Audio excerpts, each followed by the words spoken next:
Hello everyone. I hope you all are good. Today we will be starting with our chapter 1 of English. Okay. So, our chapter 1 is about Pippi Longstocking. First, I'll read the passage to you and then I'll also explain all the difficult words. You should read along with me. Take out your books and read along with me. Okay. When Pippi entered Villa Villicula for the first time, it was a lovely summer evening. The children next door, Tommy and Anika, were not at home. They had gone to visit their grandmother for a week, and so they had no idea that anybody had moved into the house next door. On the first day after they came home, again they stood by the gate, looking out onto the street. They had no idea that there actually was a playmate so near. They were standing there considering what they should do and wondering whether anything exciting was likely to happen or whether it was going to be one of those dull days when they couldn't think of anything to play. And just then the gate of Villa Villicula opened and a little girl stepped out. She was the most remarkable girl Tommy and Anika had ever seen. She was Miss Pippi Longstocking out for her walk. This is the way she looked. Okay, here they're telling how Miss Pippi Longstocking looked like. Okay, her hair the color of a carrot. What is the color of a carrot? Orange and red. So her hair were like the color of carrot, yani orange and red. Was braided into two tight braids that stuck straight out. Her nose was the shape of a very small potato and was dotted all over with freckles. It must be admitted that the mouth under this nose was a very white one, with strong white teeth. Her dress was rather unusual. Pippi had made it herself. She had meant it to be blue, but there wasn't quite enough blue cloth. So Pippi had sewed little red pieces on it here and there.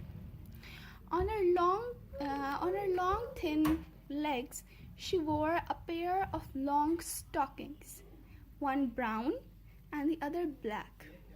She had on a pair of black shoes that were exactly twice as long as her feet. She was wearing shoes that were bigger than her feet. Her father had brought these shoes for her in South America so that Pippi would have something to grow into.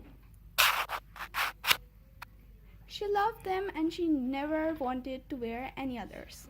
But the thing that made Tommy and Anika open their eyes widest of all was the monkey sitting on the strange girl's shoulder. It was a little monkey dressed in blue pants, a yellow jacket, and a white straw hat. Pippi walked along the street with one foot on the sidewalk and the other in the gutter. Tommy and Anika watched as long as they could see her. In a little while she came back, and now she was walking backward. That was because she didn't want to turn around to get home. When she reached Tommy's and Anika's gate, she stopped. The children looked at each other in silence. Who were the two children? Tommy and Anika. They looked at each other. At last Tommy spoke. "Why did you walk backward?" "Why did I walk backwards?" said Pippi. "Isn't this a free country? Can't a person walk any way she wants to? Let me tell you that in Egypt everybody walks that way and nobody thinks it's the least bit strange." "How do you know?" asked Tommy. "You've never been to Egypt, have you?" "I've never been to Egypt. Indeed, I have." That's one thing you can be sure of. I have been all over the world and seen many things stranger than people walking backward. I wonder what you would have said if I come along walking on my hands the way they do in the farthest Asia. So here, Miss Pippi Longstocking is telling that she has roamed around the world. Now you must be lying. Tommy says, now you must be lying. Pippi thought for a moment. You're right. Pippi thought for a moment. You're right. She said sadly, I'm lying. Okay? Next. It's wicked to lie, said Anika, who had at least gathered up enough courage to speak. Yes, it's very wicked to lie, said Pippi, even more sadly. But I forgot it now and then. And how can you expect a little child like me to always tell the truth when my mother is an angel and my father is king of a cannibal island and I have sailed on the ocean all my life? Then Pippi smiled and continued, and let me tell you that in the Congo there is not a single person who tells the truth. They lie all day long, begin at 7 in the morning and keep on until sundown.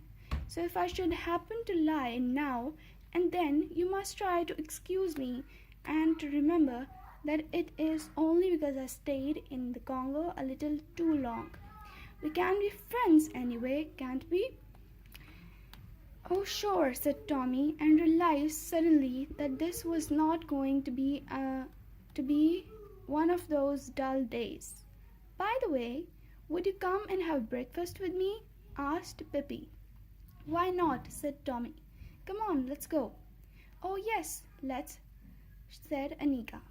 But first, I must introduce you to Mr. Nilsson, said Pippi, and the little monkey too. And the little monkey too took off his cap and bowed politely. Okay, so I read the chapter to you and we'll discuss it later onwards. That's it for today. Bye.